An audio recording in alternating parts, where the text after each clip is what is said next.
So exciting to get back to baseball. Yeah. We had teed this one up, as you said earlier. What we were waiting for was the data, right? You need some data before you put the Tony Stoffo theory into play. So what we'll do today is we'll take you again through the criteria necessary to find the bet. I kind of like it in a way. It's a lot of work, but at the same time, it feels very logical. Like you're hunting for specific scenarios to bet on. So we'll go through those scenarios with you. We'll tell you what's on the docket for tomorrow and where we are going to be placing our bets. Yeah. So, and I guess just to set this up, the Tony Stoffo theory is you're basically betting on the underdog. It is an underdog theory for MLB baseball. And I did touch on it a little bit in that MLB podcast in terms of what it's all about. But essentially, you're trying to find those underdogs that are ultimately not complete long shots that have a realistic chance and opportunity of winning a game. So how Tony does it, he breaks it down by a couple of different steps. And so, Tony Stoffo, he's actually a writer for Vegas Insider. He's got a great article on vegasinsider.com. Recommend checking it out. If you just look it up, Tony Stoffo, it would be good to I didn't want to know. A peek at that. I didn't want to know he was so successful. I was really hoping he was like some underground, just local guy that like worked the Vegas scene, worked the bookies, and just won and wrote a book. No, Tony's the real deal. But He's a actually, real in deal. the He article, sounds professional. Yeah, in the article, it's interesting. Like, I don't know if he's just taken this theory, but he talks about meeting some guy in Vegas named Alex. And Alex was the one that shared this kind of model and theory with him. And it sounds like Alex lives a fantastic life because he wakes up in the morning and he spends 15 minutes to figure out his picks for the day. Then he plays a round of golf, comes back, and he's at home with the family by like mid-afternoon. So, The dream.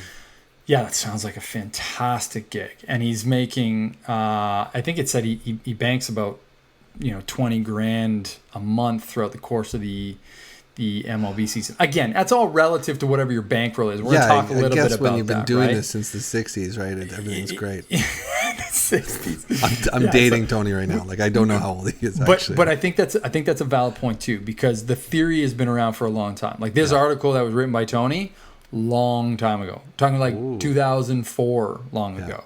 So it'd be interesting to see actually how it still plays out. I think there's still a lot of validity to it. Yeah. Seems rational. It does. Totally seems rational. And it's worth giving a shot and see how it plays out. I get that obviously baseball and the game has changed a lot in terms of batting percentages and things like that, pitching, the whole bit. There's a lot that has changed and evolved from the game of baseball. But I really like the theory. I like the principles behind it. It makes a lot of sense to me. So let's put it to the test. Do it. So step one, what do we got for step one? So step one, the first thing you're going to do, you wake up in the morning, you're going to look at the American National League schedules, and the first thing you're going to do is you're going to want to look at those money line odds, and you're going to eliminate any of the games where the money line odd on that specific underdog is greater than plus 150. So anything for that underdog plus 150, you're going to get rid of them. So that means no heavy dogs. Massive long shot, massive long shot, unlikely for them to win that game. So that's the first thing you do. Where do we sit? So we've done the work. So where do we sit on that? So we have 5 games that meet that criteria for tomorrow. We got the Brewers at Cincinnati, Philly at Atlanta, Boston at Houston, Jays at the White Sox, and Oakland and KC. So 5 games meet that criteria. Perfect. Okay, sounds good. And we should mention there's a couple games on schedule that haven't actually been released yet. So we're working with what we got. I think we got 7 of the 10 games. Spoiler! You let him into a secret. Well, I just want to make sure we're being legit here. I want to get called out if one of these games pops up and they're like, "Hey, man, that game was on there." In the mix. Damn, you guys get better. Exactly. I'm just trying to be honest with the listeners here. It's good for you. You did so much integrity. Step number 2. Of the games that remain, so now that you've gone through that process, you figured out, you can eliminate any of the games where the underdog has lost 3 or more games in a row, as well as the favorite has either won 3 or more games in a row. So that's the next step. You can look at those underdogs, see what their streak looks like. Same thing done for the favorites. So where are we at? Totally avoiding teams on a heater and don't want to ride teams that are cold as a... Yeah. Where? Nice. Yeah, good analogy there, Troy. Great analogy. That's fantastic. So when I'm looking at this, so Cincinnati and the Brewers were fine there. No big streaks either side.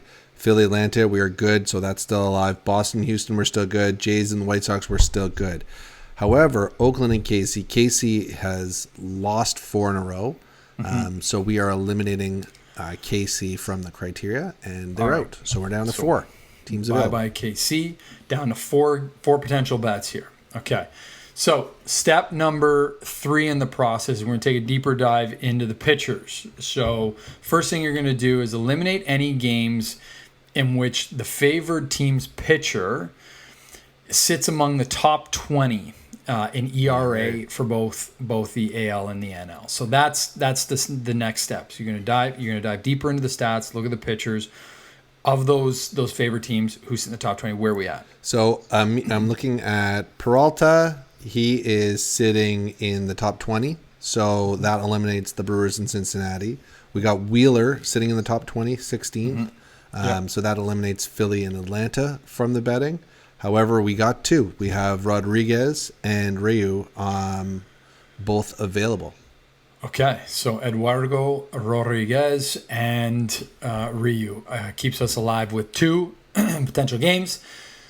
So that takes us to step number 4. So basically on what the next step in terms of what we do. So on the day, full slate of games, you should be left with roughly about 2 to 3 games. We've got 2 left here. Yeah. So now the next step is really about placing the wagers. This is when it comes down to kind of that bankroll management and figuring out what you're going to do. So you've identified the games you're going to bet on. Tony here recommends making a $20 wager. I think you just have to figure out what your bankroll is, what you're comfortable with. And the one thing to keep in mind is, we've got 2 games we can wager on here. But we could be in a situation where we have somewhere from 7, 8, 9 potential games that we're betting on. So if you're placing a $20 wager on all those games, and let's say it's 7 games and 6 of them you lose, you've decimated your bankroll.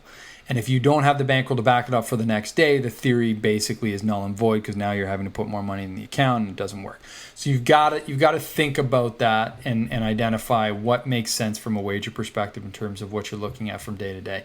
So for it might be different for everybody. On a day where you've got 7, you might scale back and only wager 10 versus 20 a game. So it really sort of depends on what that bankroll looks like for every individual and how they want to manage that bankroll through this process.